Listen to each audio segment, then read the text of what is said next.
Next Sunday, don't miss the Elvis you love and remember. He'll sing his biggest hits, and you'll see rare private movies in This Is Elvis next Sunday.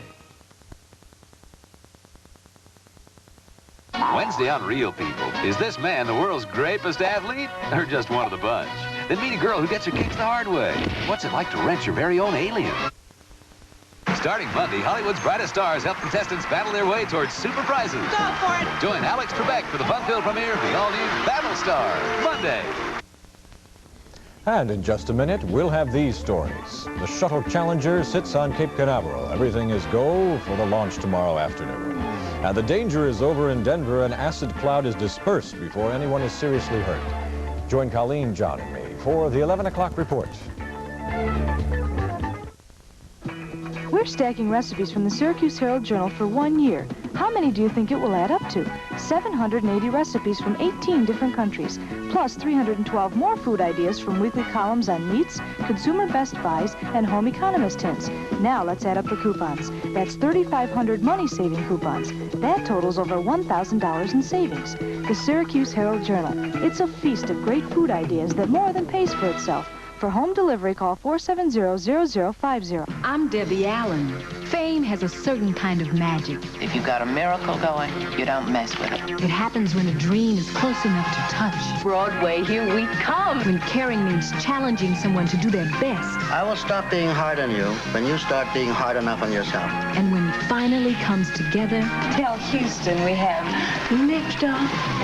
that's the kind of magic you can believe in forever. On WSTM TV Channel 3, just watch us now. WSTM Syracuse. Now, Channel 3 News with Vic Wright, Colleen McVeigh, and John Megley. The 11 o'clock report.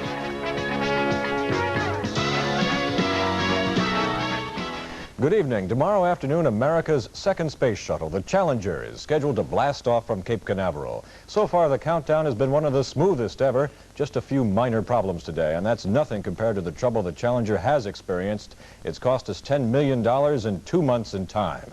Robert Bazell reports. The main goals of this mission: to test the new orbiter Challenger, to carry a complex communications satellite into space, and to try out some new space suits in the first spacewalk from the shuttle.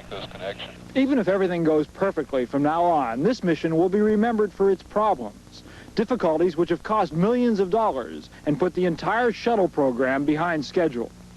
There were leaks of hydrogen and oxygen in each of the $30 million main engines. The leaks could have caused a catastrophe if they hadn't been found. It took months to remove the engines and repair them. Today, the head of the shuttle program said he was certain all the leaks had been plugged. I assure you, every one of us take this absolutely as our final responsibility, that we have 4 lives that are going on that ship. And in addition to that, we have the treasure of the nation and, frankly, the hope of the space program going on every time. If we had any real lingering doubt about that, we wouldn't do it. Once this mission is completed, NASA technicians will work around the clock 7 days a week to try to get the shuttle program back on schedule by the end of the year. Robert Bazell, NBC News, Cape Canaveral. In his Easter message, Pope John Paul II called for an end to violence, hatred, and oppression. His voice echoed across St. Peter's Square, where 250,000 people had gathered for his blessing. The Pope said the Church is on the side of all victims of terror, locked up in prison or in concentration camps. Here in Syracuse, Easter was a day of church-going and family togetherness. Mike Powell reports on services held on the SU campus. It's been quite popular for quite some time to say that college students are more interested in the temporal, having a good time or making a lot of money after graduation, than the spiritual. But that's not exactly the case. Many young people are indeed religiously minded, even though many young people do not participate in organized religion. That's the opinion of Monsignor Charles Borgognoni, the Catholic chaplain of Syracuse University for the last 20 years. This morning, for example, at 4 o'clock when we began the Easter Vigil, there were approximately 200 students here. At that time, it was just a beautiful manifestation of what I've said. I think there is certainly at least an inclination towards religion, they're not afraid to come out, even at 4 o'clock in the morning. His parishioners on the campus agree that the spiritual component of their lives is important. I just think some people must lose a feeling of it and just figure, well, they're not home, they don't have to go. Slowly slip away. I don't think that a lot of people, when they go to school, really go to, church or synagogue as often as they would when they're home, because I think parents do have a big influence on it. It's still important in my life, but I'm not as motivated here.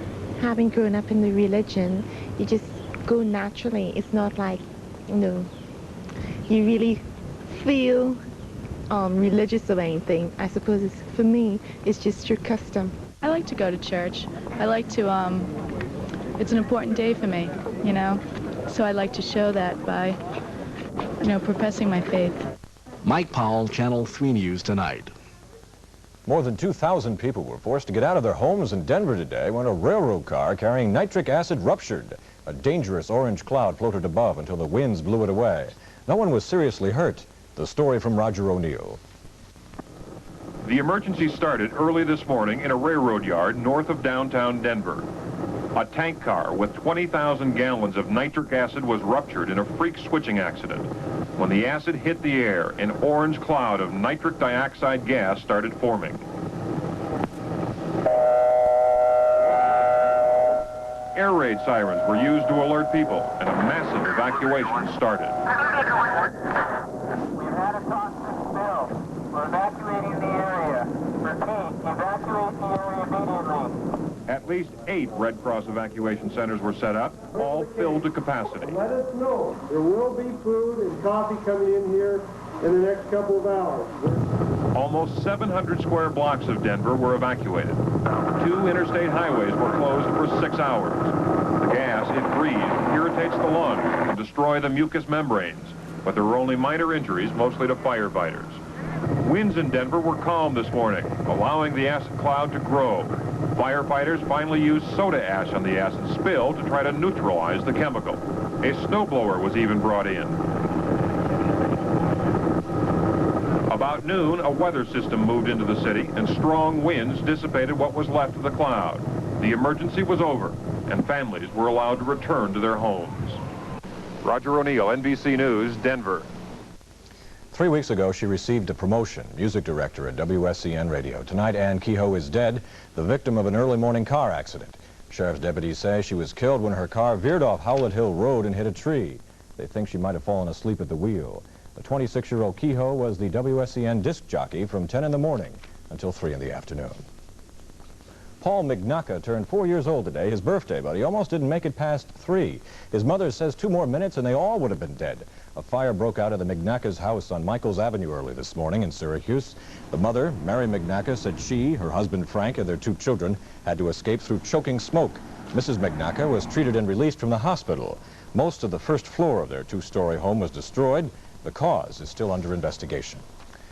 Next, a look at the mayor's race in Chicago. The election's next week, and the police force is divided over it. And the people of Papayón, Colombia, spend their Easter trying to dig out from under the rubble of last week's earthquake. Details next.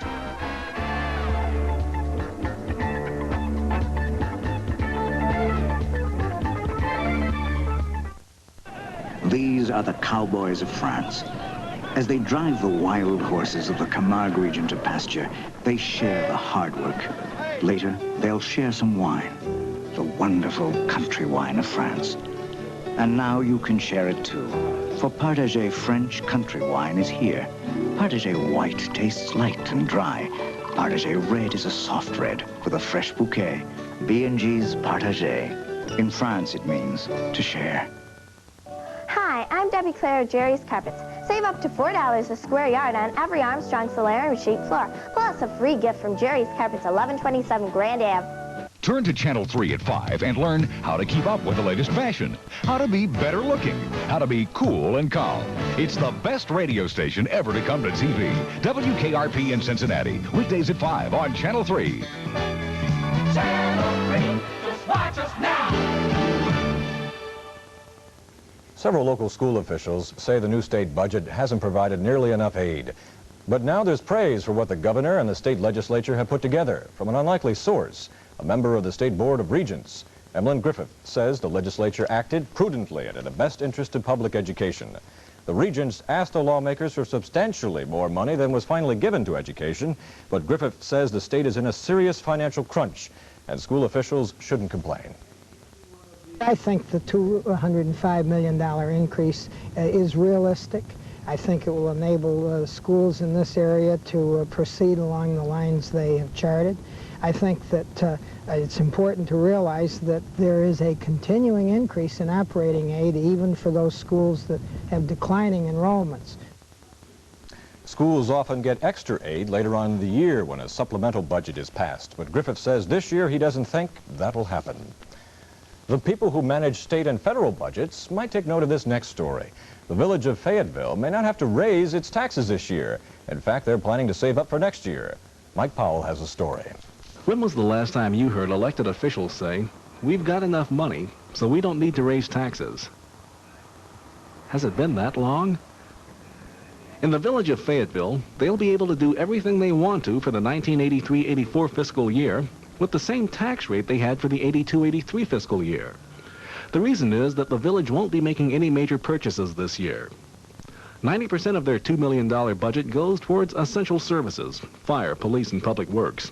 But this year, the rest can go for projects which have been put off in the past while more pressing needs were funded. But even so, there will be some money, perhaps. It's by most standards, it's not a great deal, but it's in the order of $25,000, $30,000 that we can spend on things like flower pots, beautification, paving our parking lots, making the village look nicer. The mayor expects the village to remain within budget, barring some catastrophe like another flood. It's a well-planned budget. We haven't cut back on the essential services. And I don't mean to imply that we're going to renovate the village. We aren't. It's just such a pleasure to be able to say, if these flower pots cost $100 a piece, maybe we can buy a dozen or 15 of them and put them along Main Street and make it look nice. The village will begin saving money on next year's budget for the planned expansion of their fire department.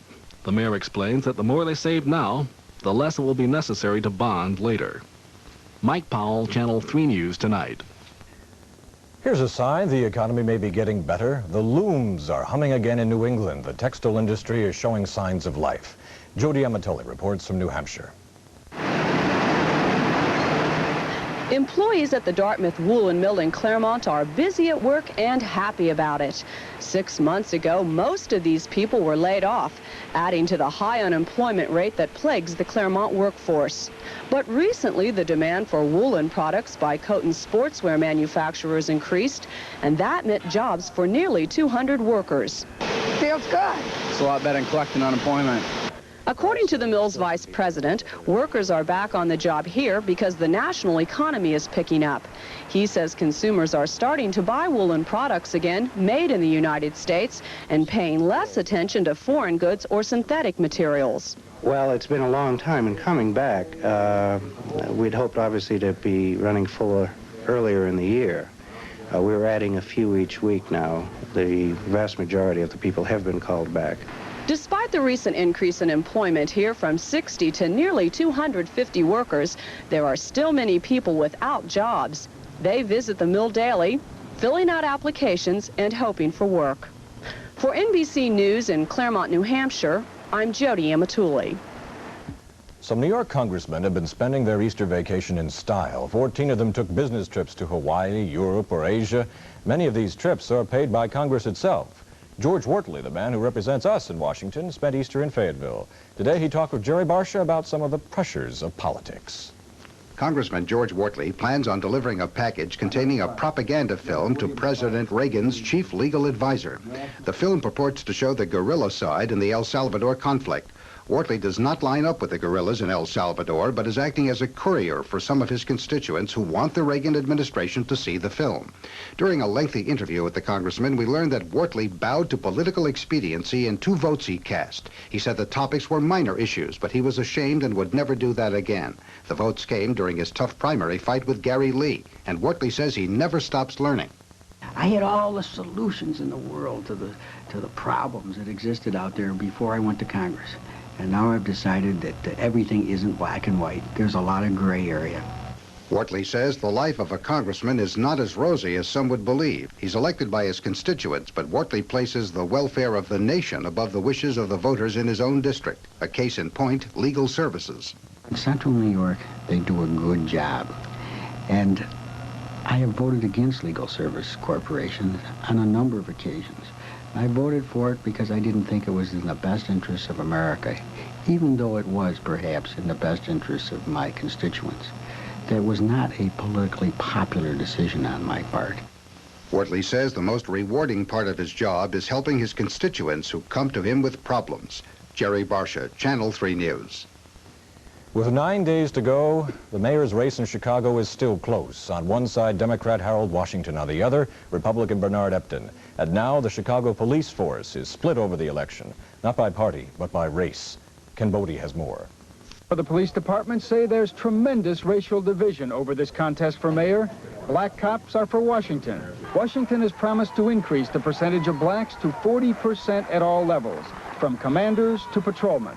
The force is now 23% black. If he wins, Washington has also promised to fire the police commissioner, Richard Brezack. Brezack says if Washington's elected, the streets of Chicago will be unsafe. Brezack and Harold Washington have become public enemies. About 100 of the top jobs in the Chicago Police Department are appointive. Brezack says if Washington wins, those jobs would be filled based on political clout. To white officers like Fred Pacenti here, that means they would be filled by blacks. It's okay. We'll be Republicans for one day. That's what we ask, just one day. All over Chicago, off-duty cops are working in offices like this one for the Republican Epton. They insist they're not working against Washington because he's black, rather because of what he's promised to do to the police force if he's elected. And they say because Washington himself once served time in jail for tax evasion. If he could not become a police officer with his background, why should he be qualified to run the city, all departments, police, fire, all heads? Ken Bodie, NBC News, Chicago. Despite the threat of rain, this Easter didn't turn out to be such a bad day. And for tomorrow, again, a little chance for some showers. Colleen will have the forecast after this.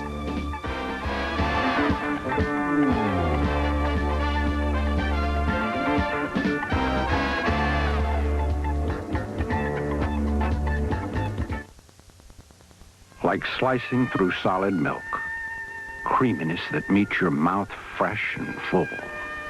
4 quarts of milk, 8 pounds to make a single pound of cheese. Land O'Lakes 4-quart cheddar, 4-quart American. 4 quarts of pure milk go into every pound. Land O'Lakes 4-quart cheeses, fixed with stubbornness, pride, and 4 quarts of pure milk. It's time to head south. South on Route 81, the Browns Trailer Sales in Marathon, where sales and service have gone hand in hand for over 25 years. See the new Coachman RVs for $83 and choose just the right one to fit your needs for years to come. All of these beautiful Coachman RVs are made equal, but Brown's Trailer Sales makes the difference, always selling at the right price and offering you service whenever you need it. Join the thousands of happy customers at Brown's Trailer Sales. Just take Route 81 to Marathon and travel 2 miles south on Route 11. Good evening, everyone. I hope you all had a very nice holiday weekend. For those of you who are lucky enough to be on vacation this coming week, the weather outlook is a fair one. We'll have to put up with some more cloudy weather tomorrow and Tuesday, but then better weather is expected for the latter part of the week. So we have something to look forward to. Now today was your typical spring day. We had a high of 50 degrees after a morning low of 39 and very light spring showers that just added up to 11/100ths of an inch of rain. Right now it's 41 degrees, our relative humidity at 93%, the barometer rising from 29.69 inches of mercury, winds coming from the east at 6 miles an hour. Our records for this date, 83 for the high, we set that in 1981, the low 14 set in 1954. Sunrise in the morning, 5:42 with your sunset at 6:34.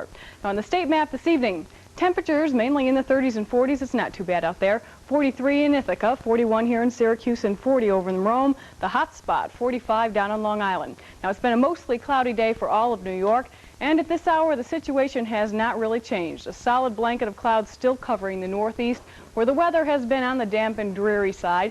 But nothing in comparison to the weather that moved through the Rockies and is now moving into the country's midsection.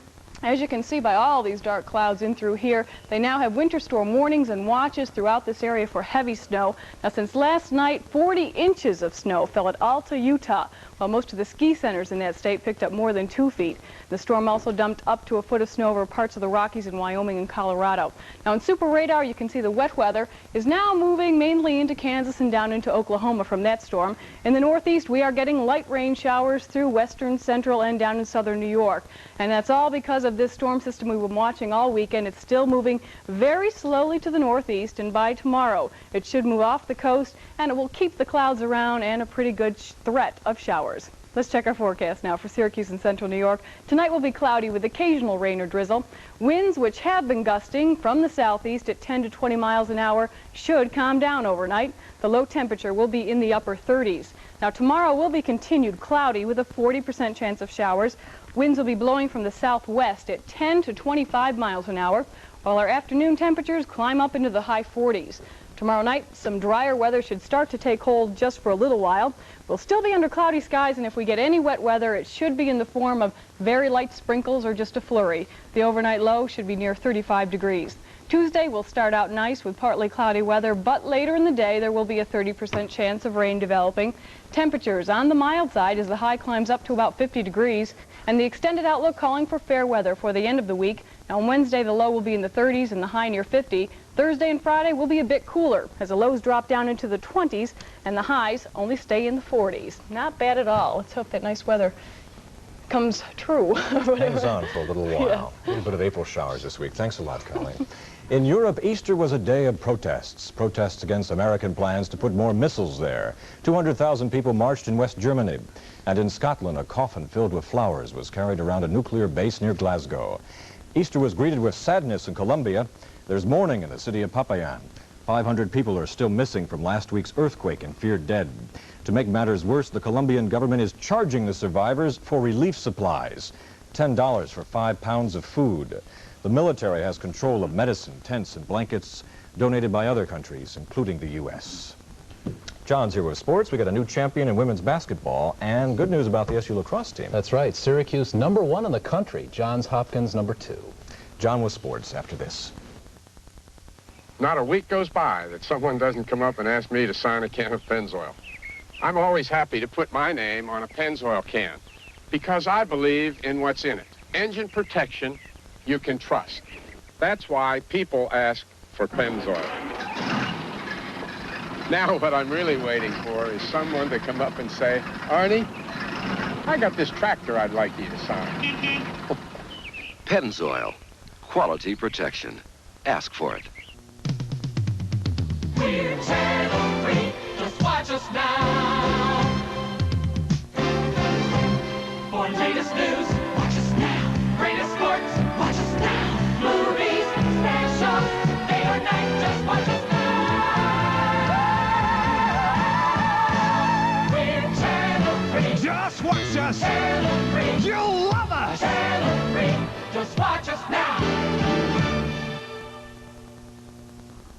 Good evening. When I think of USC, football greats ranging from Frank Gifford to O.J. Simpson to Lynn Swann come to mind, but that Southern California school is proud for another reason tonight. The women of Troy knocked off Louisiana Tech today to win the Women's College Basketball Championship. The first half of this one was all Tech. One of the women who played at the National Sports Festival here 2 years ago is Texter point guard Kim Mulkey. She set up Jennifer White here for one of White's many early jump shots. Another Texter who played at Manley Fieldhouse 2 years ago is Janice Lawrence. She had a torrid first half, scoring 17 of her 20 points before the break. But after intermission, Cheryl Miller led a comeback. She scored 27 today and once scored 100 in a high school game. That basket gave USC its first lead. In slow motion, watch the key play of the game. Tech was down by 2 with time running out. Mulkey poked the ball into the arms of a teammate. Then the braided floor general drove to the basket. The problem was Cynthia Cooper established position and drew a charge on Mulkey with 9 seconds to go. The women of Troy won 69-67. Louisiana Tech had won 30 in a row and was two-time defending champ. In the NBA, Philadelphia played Cleveland in Ohio tonight. The result, predictable, a Sixer win. Julius Erving is having problems shooting outside because of his bad wrist, but inside it's the same old doctor. Here on the dunk off the lob pass from Andrew Toney. One reason the Sixers are so tough is they hit the offensive board. Moses Malone missed an acrobatic layup. Mark Ivoroni also failed to convert, so Julius finger-rolled in the rebound. Now watch Toney miss a jump shot, but he wasn't boxed out by Carl Nicks and got the rebound for a baseline drive to score right there. For the Cavaliers, Boston College's loss this season has been the Cavs' gain. John Bagley for 2, but the Sixers won 96-84. Our NBA scoreboard, the only other game, saw Detroit roll over Chicago by 15. In hockey, the Islanders closed out their regular season on a downbeat tonight. They lost to the Flyers at the Spectrum. This team does not look sharp enough to win a 4th consecutive Stanley Cup. The Islanders were on the power play trailing 1-0 in the first period. Mats Helin tried to beat Pelle Lindbergh and missed, but Wayne Merrick stuck in the rebound and it was 1-1. Late in the first period, a lazy pass by Dave Langevin was intercepted by Mark Taylor, who quickly hit Brian Propp, who beat Billy Smith to make it 2-1 Flyers. And in the opening minutes of the second period, Propp picked up the puck along the board and whistled one past Smith to make it 3-1. The Flyers won it 4-2. Our NHL scoreboard, Washington shut out the Rangers at the Capitol Center. Toronto held off the Sabres. The Devils finished their first season based in New Jersey by beating Pittsburgh. Chicago is pummeling St. Louis. Montreal and Boston tied. Quebec got by Hartford. Calgary and Edmonton wound up even. Wayne Gretzky his 71st goal of the season. Winnipeg pounded Detroit, and Vancouver leads Los Angeles. In golf, it's been quite a day for Amy Alcott. She began the final round of the Dinah Shore Invitational 2 shots back, and tonight she's a 2-shot winner. This is Alcott on the last hole. She bogeyed 18 to make the gallery and a national television audience wait a little longer than expected. But she easily put the lid on her victory, which earned her $55,000. Beth Daniel blew a 2-shot lead after 3 rounds and finished tied for second with Kathy Whitworth, each woman 2 shots behind Alcott. The men still have a round to play at the rain-delayed Greater Greensboro Open. Craig Stadler came close to birdieing 18 here, which would have given the Walrus sole possession of first place. Instead, he shares the lead with Lanny Wadkins and Dennis Watson, all at 8 under. Stadler's peaking just in time to defend his Masters championship beginning Thursday. The Green Jacket will begin later in the week. From the golf course to the ring, Hector Camacho is still undefeated tonight, and the Macho Man should get a crack at WBC junior lightweight champ Bobby Chacon. The trouble this Easter Sunday was Camacho had to go all 10 rounds as a lightweight against previously unbeaten Cubanito Perez before he scored a unanimous decision. There were no knockdowns in this one, and very few powerful punches. Camacho in his Easter Sunday pink ran his record at 21-0. Perez lost for the first time as a pro and is now 25-1. Well, football and the Easter Bunny seem as out of place as baseball and Santa Claus. But the times are changing in sports, and the USFL made its Easter debut today. The game most of the country saw no contest. Late in the second period, Philadelphia started to turn a close game into a rout. On second down, Chuck Facina rolled left and threw an 8-yard scoring strike to tight end Steve Folsom. That made it 13-3 Stars. Philadelphia went on to clobber the Federals 34-3. Checking our USFL scoreboard, let's hear it for the Generals, who finally won their first game of the season. Los Angeles outlasted Oakland by 3, and we told you that Philadelphia buried Washington. Finally, the good news tonight for the Syracuse lacrosse team, the Orangemen have replaced Johns Hopkins as the nation's #1 team, both undefeated so far. Congratulations to them. We'll be back in just a minute. Hi, I'm Rusty Jones, and I'll fight rust for as long as you own your car, even where a factory warranty leaves off.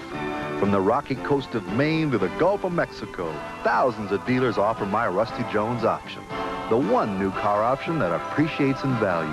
I'll stay with you. Hello, Rusty Jones. Goodbye, Rusty Cars. It's spring, time for Gamlin's Open House. All this week through Sunday, you're invited to be their guest for donuts, coffee, and hot chocolate while you browse through their indoor showrooms. You'll be amazed at the discounts on 1982 Wilderness RVs and the sale prices on new 83 models. Wilderness offers you so many ways to go in pleasure and comfort with up to 10 years financing available. If you value your leisure, it's time to move up to Wilderness. Let Gamlin show you how, and be sure you see their huge parts and service department. Gamlin's the oldest RV dealer in Central New York, serving the public for over 30 years. And finally, we can find Easter at any time in our churches. All you have to do is look up at the stained glass.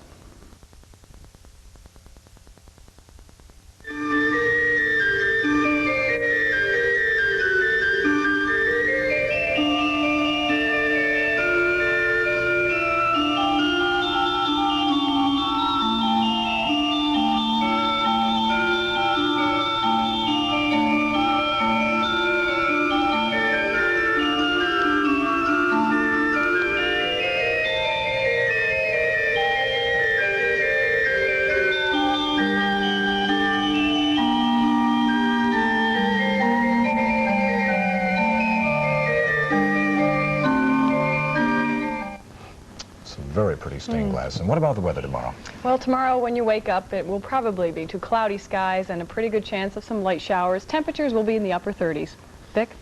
That's our 11 o'clock report this Sunday. Next is Just a Minute, followed by the Jeffersons. I'm Vic Wright, Channel 3 News. Good night.